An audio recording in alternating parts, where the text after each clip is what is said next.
Vous savez, n'est-ce pas, que selon le zen, il n'y a pas un vrai soi. Ou peut-être c'est préférable à dire que le vrai soi n'est pas quelque chose. Ce n'est pas un objet, comme on peut dire. Ça veut dire il n'y a pas non plus une âme, esprit, tout ça. Ça, c'est des mots qui sont valables, mais qui ne correspondent vraiment à quelque chose de spécifique. Et ça veut dire que, pour la plupart, les gens ont peur de la mort parce qu'on croit que ce je, ce soi, sera annulé complètement. Mais si on pratique vraiment le zen, on réalise que non, il n'y a pas un soi à annuler.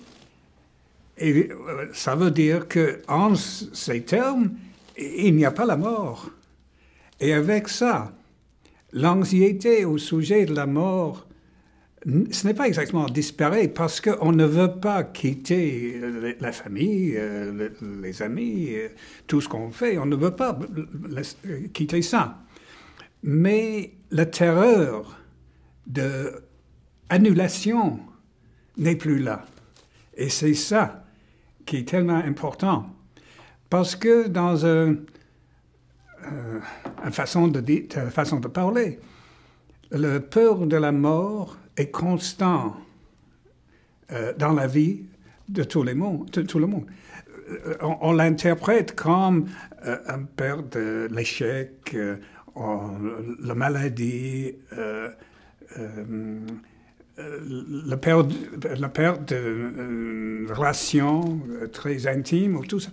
On a ces peurs qui sont au fond la peur de la perte de soi, qui est la peur de la mort.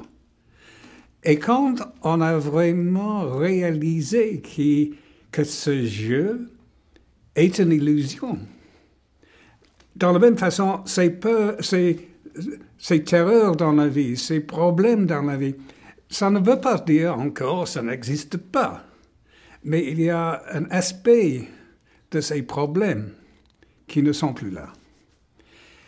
Et je crois que vous parlez de sérénité, et je crois que la sérénité existe quand il n'y a plus ces peurs, et surtout la peur de la mort.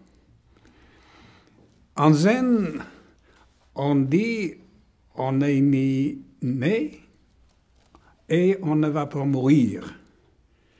Ça ne veut pas dire que ce corps n'est pas né, c'est évident.